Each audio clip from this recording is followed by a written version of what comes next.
बिस्मिल्लाहिर्रहमानिर्रहीम। अस्सलाम वालेकुम नाज़रीन, मैं हूं आपका होस्ट अहमद फवाद। अहम खबरों के साथ आज की व्लॉग में आपकी खिदमत में हाजिर हुआ हूं। सबसे पहली बड़ी ब्रेकिंग न्यूज़ तो अडयाला जेल से है। इमरान खान साहब ने अपनी बेगुनाही का मामला अल्लाह के और फिर उसके बाद अवाम के सपुर्द कर दिया है। जो पैगामात इमरान खान साहब को पहुंचाए जा रहे थे, जिसकी तस्दीक इजाजुल हक ने भी कर दी है। कल उनका इंटरव्यू मैंने आपके साथ शेयर किया जिसमें उन्होंने कहा कि इमरान खान साहब से अब भी डील के लिए राब्ते किए जा रहे हैं। इसका जवाब इमरान खान साहब ने दे दिया है। खान साहब ने यह कहा है कि अगर आप ये समझते हैं कि मेरी खामोशी के बदले आप मुझे रिलीफ देंगे और मैं आपके साथ डील कर जाऊंगा, तो मेरी तरफ से बिल्कुल इनकार है। क्या बड़ी डेवलपमेंट हुई है, क्या अडयाला जेल से खान साहब का पैगाम आया, अहम तरीन तफसीलात आपके साथ शेयर करूंगा। दूसरी खबर यह है कि मरियम नवाज वर्सेस हमजा शहबाज लड़ाई अब बड़ों तक भी पहुंच चुकी है। मरी में 4 शरीफ खानदान के अहम यानी कि सबसे इंपॉर्टेंट जो, या आप यूँ समझिए कि 4 जो बड़े हैं उनके दरमियान इस मामले पर मीटिंग हुई है और इस मीटिंग में भी ये मामला हल नहीं हो सका। इस पर कुछ इंपॉर्टेंट डिटेल्स आपको बताऊंगा कि ये लड़ाई अब शिद्दत इख्तियार कर चुकी है। साथ साथ आपको ये खबर भी दूंगा कि ख्वाजा आसिफ पर दबाव मुसलसल बढ़ता जा रहा है इस्तीफे के लिए, और उनको पार्टी से निकालने के लिए भी जो दबाव है वो डाला जा रहा है। ये माजरा क्या है, अचानक से ख्वाजा आसिफ के हवाले से ये डेवलपमेंट कैसे सामने आई है, इंपॉर्टेंट डिटेल्स आपके साथ शेयर करूंगा। फिर साथ साथ आपको ये भी बताऊंगा कि मौलाना फजल रहमान की जानिब से जो तकरीरें की जा रही हैं, मुस्लिम लीग नून की जानिब से मुकम्मल तौर पर खामोशी है। जो पहली तकरीर मौलाना फजल रहमान ने की थी, इस तकरीर पर तो रद्द-ए-अमल आया था, लेकिन दूसरी तकरीर जो कि पहली तकरीर से भी सख्त थी, इस पर कोई रद्द-ए-अमल नहीं आया, बल्कि मुकम्मल तौर पर खामोशी थी। ऊपर से राना सनाउल्लाह ये कहते हैं कि वो इस हक में नहीं है कि तकरीर पर मौलाना फजल रहमान के अगेंस्ट जो FIR है वो दर्ज होनी चाहिए। मुस्लिम लीग नून ऐसा क्यों कर रही है, इस पर भी कुछ इंपॉर्टेंट डिटेल्स आपके साथ शेयर करूंगा। और आखिर में सऊदीया, ईरान और अमेरिका से रिलेटेड भी आपके साथ खबर शेयर करनी है कि सऊदीया और ट्रंप के दरमियान राब्ता हुआ और उन्होंने मिलकर लड़ने का जो फैसला है ना वो कर लिया है। अब नाजरीन, पाकिस्तान इस मामले में कहां पर खड़ा होगा, ना चाहते हुए भी वो चीज़ों में ड्रैग हो रहा है। इस पर भी कुछ इंपॉर्टेंट डेवलपमेंट्स है, वो भी आज की व्लॉग में आपके साथ में शेयर करूंगा। सबसे पहली बड़ी ब्रेकिंग न्यूज़ की जानिब में बढ़ते हैं और ख़बर यह है कि मरियम नवाज जो कि वज़ीर आला पंजाब हैं और हमजा शहबाज, इन दोनों के दरमियान जो ख़ानदानी लड़ाई थी ना, ये शिद्दत इख्तियार कर चुकी है। हमजा शहबाज इस बात पर बज़िद हैं कि उन्हें पंजाब में पार्टी की जो सदारत है वो दी जाए, और इसके पीछे जो मकसद है वो यही है कि वो पार्टी में ख़ुद को मजबूत करना चाहते हैं। और अगर हमजा शहबाज मजबूत होते हैं, पार्टी रहनुमाओं को अपने साथ मिलाते हैं, तो इसका मतलब यह है कि मरियम नवाज की जो पोजीशन है वो कमज़ोर होती है। मरियम नवाज ये नहीं चाहती कि हमजा शहबाज किसी सूरत में भी पंजाब में एक्टिव हो, चाहे वो हुकूमत में हो या पार्टी के अंदर कोई उन्हें ओहदा मिले। अब ये फड्डा था, इस फड्डे पर बिल आखिर मरी में शरीफ खानदान के 4 बड़ों की जो मीटिंग है वो होती है। ये 4 बड़े कौन से हैं? नंबर 1 नवाज शरीफ, शहबाज शरीफ, मरियम नवाज और हमजा शहबाज। इन चारों के दरमियान इस मामले के ऊपर मरी के अंदर जो मीटिंग है वो होती है। वैसे तो मरी में और भी चीज़ों के ऊपर जो मीटिंग्स है वो हो रही हैं, लेकिन इस मामले के ऊपर अलहदा से एक जो मीटिंग है ना वो इन चारों के दरमियान होती है। अब हमजा शहबाज ने इस मीटिंग में अपना मुद्दा सामने रखा और इस बात पर वो बज़िद थे कि नहीं, उन्हें पंजाब का सदर, पंजाब मुस्लिम लीग नून का जो सदर है वो बनना है, क्योंकि पार्टी में एक तो वो ओहदा भी खाली है, किसी ख़ानदानी मेंबर के पास वो ओहदा नहीं है, और दूसरा ये है कि वो ज़रा पार्टी को वहाँ पर मुतहरिक करना चाहते हैं। पोजीशन बहुत ज़्यादा ख़राब है। लेकिन मरियम नवाज़ को ये मालूम है कि अगर हमजा शहबाज को ये ओहदा मिलता है तो वो पार्टी में इस पर लॉबिंग करेंगे और अपने हक में लोगों को करेंगे और अपनी पोजीशन मुस्तहकम जो है वो करेंगे। अब इस पर जी हुआ ये है कि नवाज शरीफ ने हमजा शहबाज से ये कहा है कि पंजाब को छोड़ें, आप वफाक में कोई भी ओहदा लेना चाहें तो वो ओहदा आप ले लें। इवन कि डिप्टी प्राइम मिनिस्टर का अगर आप ओहदा लेते हैं, आपको ऑफिस खोल देते हैं, तो वो ओहदा आप ले लें, कोई पोजीशन आप वफाक के अंदर ले लें, लेकिन पंजाब में जो पोजीशन है वो आपको नहीं मिल सकती। अब इस पर हमजा शहबाज ने जाहिर सी बात है कन्विंस करने की कोशिश की कि उन्हें जो ओहदा है वो दिया जाए। पंजाब में पार्टी इग्नोर हो रही है, ये जो भी उन्होंने अपने हक में जो दलीलें वगैरह हैं वो दी, लेकिन इस मामले पर नवाज शरीफ भी एग्री नहीं हुए, बल्कि ये इसरार करते रहे कि वफाक के अंदर आप कोई जो ओहदा है वो ले लें। अब ऐसा क्यों है? इसकी वजह सिर्फ यही है कि जाहिर सी बात है नवाज शरीफ नहीं चाहते कि जो ख़ानदानी पॉलिटिक्स है इसमें जो शहबाज शरीफ है उसका ख़ानदान है वो आगे आए और मरीम नवाज़ या उसका जो ख़ानदान है या नवाज शरीफ जो है वो पीछे हो। जब जाहिर सी बात जब पंजाब में ओहदा मिलेगा तो फिर मरीम नवाज़ के पास क्या पोजीशन होगी। तो यहाँ पर अपनी बेटी की साइड उन्होंने लेते हुए ये किया कि नहीं पंजाब जो है वो रहने दें, आप जो वफाक में ओहदा है वो ले लें। लेकिन चूंकि हमजा शहबाज इस पर बाजिद थे तो फिर इस मीटिंग का इख्तिताम इस तरह से हुआ कि पंजाब वाले मामले के ऊपर बाद में अगली मीटिंग में जो डिस्कशन है वो की जाएगी। फिलहाल आप ऐसा करें कि वफाक के अंदर कोई जो ओहदा है वो आपको दे दिया जाता है। लेकिन ज़ाहिर सी बात है हमजा शहबाज जानते हैं कि वफाक में ओहदा लेकर वो क्या करेंगे। अगर वो ओहदा कबूल करते हैं तो उसका मतलब ये होगा कि पंजाब से फिर उनको साइड लाइन कर दिया जाएगा, उनसे कहा जाएगा कि जी अब तो आपको वफाक के अंदर ओहदा मिल चुका हुआ है तो अब आपने वहाँ पर क्या करना है। और दूसरा ये कि वफाक में ओहदा लेकर बेख्तियारी उन्होंने होना है। खैर पंजाब में कौन सा कोई उनके पास इख्तियार आ जाए, लेकिन हाँ अगर पार्टी की सराहत मिलती है तो वो तो ज़ाहिर सी बात पार्टी के मामलात होंगे, उसमें तो जो इख्तियारात हैं वो होंगे। तो ये जी मीटिंग हुई है और इस मीटिंग के अंदर जो लड़ाई है वो शिद्दत इख्तियार कर गई है और अब बड़ों तक ये मामला पहुंच गया है। यानी कि पहले मरीम नवाज रजिस्ट कर रही थी, वो सामने थी, अब जो है वो नवाज शरीफ भी खुलकर आ गए हैं और वो भी हमजा शहबाज का जो रास्ता है बज़ाहिर वो रोक रहे हैं कि नहीं आप वफाक में ओहदा लें, आपको जो पंजाब है उस मामले के ऊपर वो देने के लिए फिलहाल तैयार नहीं है। इसीलिए मरीम नवाज ने अपने जो बहनोई हैं अली डार उनके हवाले से भी ये चीज़ें आती हैं जी कि उनको ज़रा एक्टिव किया जा रहा है और शायद उनको पंजाब के अंदर कोई बड़ा जो ओहदा है वो देने की तैयारी है। तो ये जी नून लीग के हवाले से मरी में इंपॉर्टेंट मीटिंग की कहानी थी। दूसरे नंबर पर आपको ईरान और अमेरिका लेटेस्ट अपडेट्स भी बताता चलूँ। पहले तो आप ये खबर सुन लें कि ईरान ने कुवैत सरहद पर जंगी टैंक, तोपें और फौजी गाड़ियां जो हैं वो पहुंचा दी हैं और असलहा मुंतकिल करना भी शुरू कर दिया है। इराक, कुवैत और बहरीन से ईरान में अमरीकी फ़ौजें दाखिल हो सकती हैं। ईरान ने इराक, कुवैत और अमरीकी अड्डों पर कब्ज़े करने की मनसूबाबंदी भी शुरू कर दी है। तो ये जो ट्रंप ने धमकी लगाई थी ना कि अब हम जो फ़ौजें हैं वो भेजेंगे, ज़मीनी कार्रवाई करेंगे, तो उस पर ईरान की जानिब से भी जो अपनी हिकमत अमली है वो तैयार कर ली गई है। बहरहाल मामला जो है वो मुसलसल तबाही की तरफ जा रहा है और पूरा खित्ता इस वक्त जंग की लपेट में आप यूँ समझें या तबाही की लपेट में है। ईरान की जानिब से जो मुसलसल हमले किए जा रहे हैं, जो खलीजी ममालिक हैं जहाँ पर अमरीकी बेसिस मौजूद है, और अमरीका की जानिब से भी खासी जो तबाही है वो ईरान के अंदर जो है वो की जा रही है। और इवन कि अब अमरीकी मीडिया ये चीज़ें रिपोर्ट कर रहा है कि सैकड़ों फौजी अमरीका के वो इस वक्त ज़ख्मी हो चुके हैं पिछले कोई एक माह के दौरान, या जब से ये जो सेकंड फेज़ है जंग का वो शुरू हुआ है। बहरहाल जी सऊदीया की अब इसमें बाकायदा तौर पर एंट्री हो गई है, क्योंकि जो यमनी हौसीज़ हैं उन्होंने क्या किया है कि बाबुल मंदब बंद कर दिया है सऊदीया के लिए। इवन के वार्निंग्स जारी की गई हैं कि सऊदीया का कोई जहाज़ यहाँ से नहीं गुजरेगा, अगर गुजरेगा तो उसे रोका जाएगा, उसे निशाना बनाया जाएगा। अब सऊदीया के लिए काबिल कबूल नहीं है, क्योंकि अगर उसके पास बाबुल मंदब का रास्ता बंद हो जाता है, फिर उसके बाद स्ट्रेट ऑफ हार्मूज, अब नया हार्मूज जो है वो ऑलरेडी बंद है, तो वो अपने तेल की जो तरसील है वो कहाँ से करेगा। हालांकि बाबुल मंदब उसको लंबा पड़ता है रास्ता, लेकिन जाहिर सी बात है अब नया हार्मूज बंद है तो उन्होंने फिर वहीं से तेल की तरसील करनी है। तो ये दोनों रास्ते बंद होने से क्या होगा कि मुकम्मल तौर पर आपकी जो तरसील है तेल की वो रुक गई है। तो इस पर ट्रंप का और सऊदीया का आपस में जो राब्ता है वो हुआ है और ये डिसाइड किया गया है कि मिलकर ये जो यमनी हौसीज़ हैं इनके खिलाफ जो कार्रवाई है वो की जाए। अब नाज़रीन यहाँ पर पाकिस्तान के हवाले से मैं बात करूँगा कि ना चाहते हुए भी वो चीज़ों में ड्रैग हो रहा है। अब पाकिस्तान और सऊदीया का एक मुआहदा भी है, दिफाई मुआहदा भी है।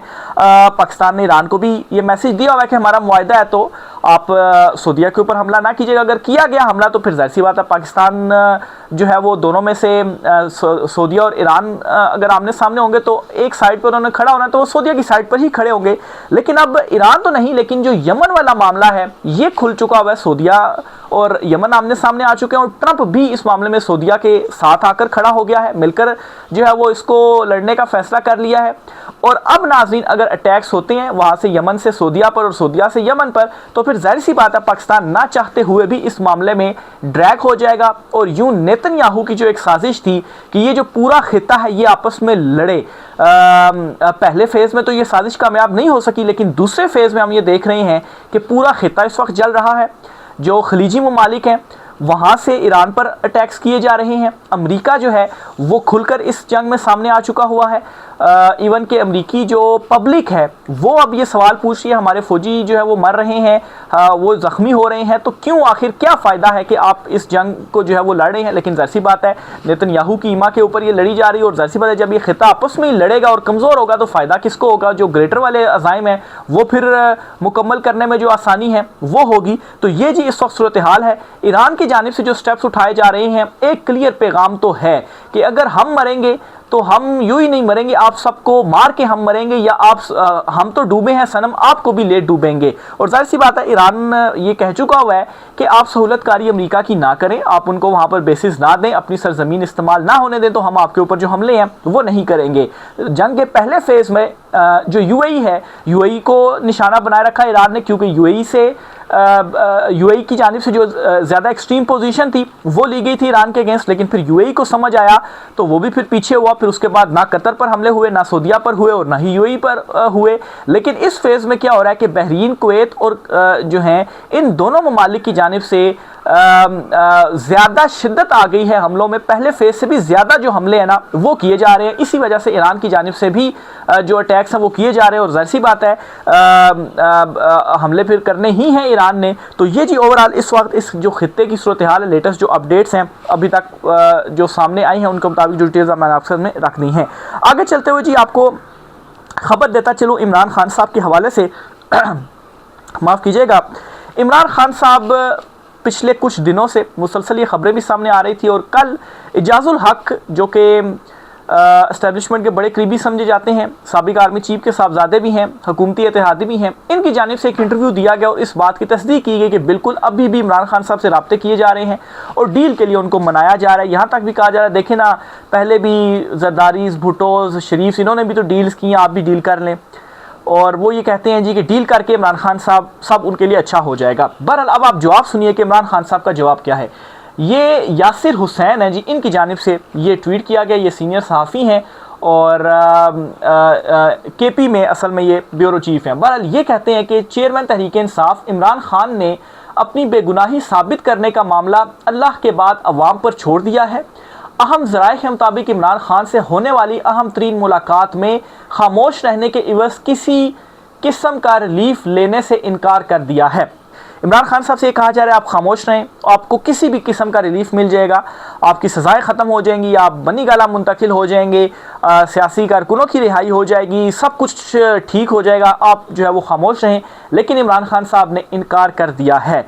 और अडयाला जेल में जो मुलाकात है वो हुई है, डील लेकर गए हैं, लेकिन इमरान खान साहब ने इनकार कर दिया है। बाकी एक जो कंसर्निंग ख़बर है वो ये है कि इमरान खान की सेहत पहले से काफ़ी कमज़ोर हो चुकी है। एक तो उनका आंख का मसला है, और दूसरा ज़ाहिर सी बात है 7-8 माह हो गए हैं कैद तन्हाई में है वो, फैमिली से मुलाकात नहीं करने दी जाती। बुशरा बीबी साहिबा के हवाले से खबर आ जाती है कि हर हफ्ते में मुलाकात होती है। आज भी मंगल का दिन है, मुलाकात का दिन है, लेकिन आज भी जो मुलाकात है वो जो है वो नहीं करवाई जाएगी। इमरान खान साहब की जो सेहत है वो काफ़ी कमज़ोर हो गई है।